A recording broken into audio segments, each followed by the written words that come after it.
మరి తలకాయలకి మామిడికాయలకి కూడా తొక్కించుకుంటూ పోతున్నటువంటి పరిస్థితి.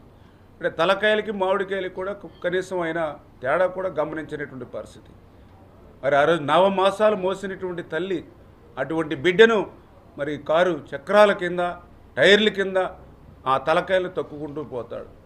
6 కాలం కష్టపడి శ్రమించి పగలనక రాత్రనక పంట పండించినటువంటి మామిడికాయల్ని తొక్కించుకుంటూ పోతాడు. పైపెచ్చు మరి ఏదైతే ఆవు చేలో మేస్తే దూడ గట్టును మేదంటారు. అదేవిధంగా ఆ నాయకుడికి తగ్గ రీతిలోనే వాళ్ళ నాయకులు వాళ్ళ కార్యకర్తలు గంగమ్మ జాతరలో పొట్టేళ్లను నరికినట్టుగా నరికేస్తామంటారు. రప్ప రప్ప అని నరుక్కుంటూ పోతామని చెప్తుంటారు. నిజంగా చాలా విచిత్రంగా ఉన్నటువంటి పరిస్థితి.